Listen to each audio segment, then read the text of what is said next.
America అధ్యక్షుడు Donald Trump ఎప్పుడు ఏం మాట్లాడతాడో ఎవ్వరికీ తెలీదు. యుద్ధం ముగింపు విషయంలో ఇరాన్ తమతో ఒప్పందం చేసుకోవాలని కొంతకాలంగా ట్రంప్ చెబుతున్న సంగతి తెలిసిందే. యావత్ ప్రపంచం ట్రంప్ మాటల్ని వింది. అయితే అకస్మాత్తుగా ట్రంప్ స్వరం మారింది.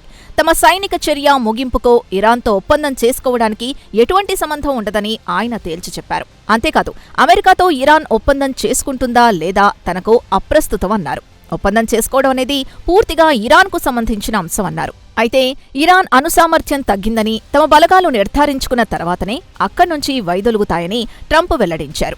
మొత్తమీద ఇరాన్ పూర్తిగా బలహీనమయ్యేంతవరకు యుద్ధాన్ని ఆపేది లేదని ట్రంప్ పరోక్షంగా సంకేతాలిచ్చారు.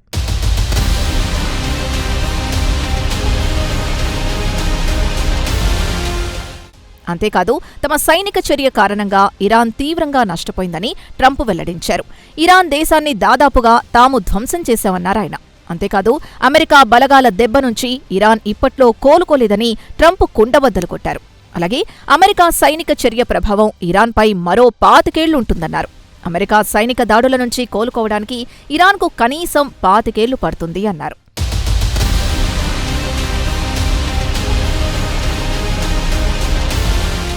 అంతేకాదు, రాజకీయంగా కూడా ఇరాన్ను తాము తీవ్రంగా నష్టపరిచామన్నారు. ఇరాన్ దగ్గర సరైన నాయకులు లేరని ట్రంప్ వ్యాఖ్యానించారు. అంతేకాదు, ఖమేనీ మరణం తర్వాత ఇరాన్కు రాజకీయంగా కోలుకోలేని దెబ్బ తగిలిందన్నారు. అంతేకాదు, ఇరాన్కు సరైన మార్గనిర్దేశం వహించే నాయకుడే లేకుండా పోయాడని ట్రంప్ వ్యాఖ్యానించారు. అయితే ఇప్పటికైనా ఇరాన్ ప్రతినిధులు తమతో చర్చలకొస్తే పరిస్థితి మెరుగుపడుతుందని ఆయన వెల్లడించారు. అయితే ఇరాన్ విషయంలో అమెరికా బలగాల లక్ష్యం నెరవేరిందన్నారు. ఇరాన్ దగ్గర ప్రస్తుతం అణ్వాయుధాలు లేవని ట్రంప్ వెల్లడించారు.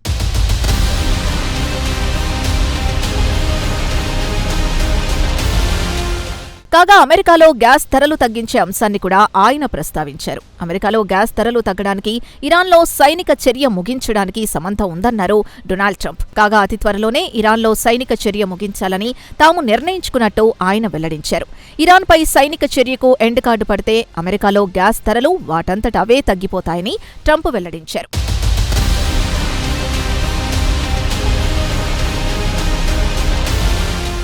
ఇదిలా ఉంటే జరుగుతున్న పరిణామాల్ని పరిశీలిస్తే ఇరాన్పై మరోసారి భీకర దాడులకు అమెరికా సన్నద్ధమైనట్లు కనిపిస్తోంది. అమెరికాకు చెందిన ఒక విమాన వాహన నౌక తాజాగా పశ్చిమాసియా వైపు బయలుదేరింది. అమెరికా రక్షణ మంత్రి పీట్ హెగ్సెత్ ఈ విషయం వెల్లడించారు. అంతేకాదు, సదరు విమాన వాహక నౌక పేరు HW బుష్ షిప్ అని ఆయన తెలియజేశారు. కాగా వర్జీనియాలోని వార్ పోల్స్ నుంచి HW బుష్ షిప్ పశ్చిమాసియా దిశగా బయలుదేరింది.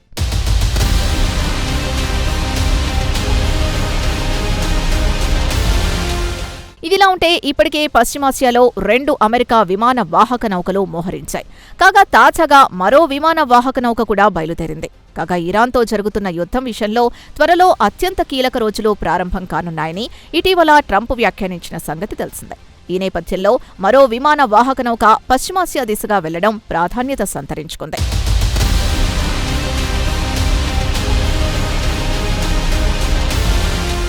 ఇదిలా ఉంటే అమెరికాపై భూతల దాడులకు కూడా అమెరికా సన్నద్ధమైనట్లు అంతర్జాతీయంగా కథనాలొస్తున్నాయి. ఇప్పటికే వేలాది మంది అమెరికా సైనికులు పశ్చిమాసియా వైపు బయలుదేరినట్టు ఈ కథనాలు వెల్లడించాయి. కాగా త్వరలో మరికొంతమంది వెళతారని తెలుస్తోంది.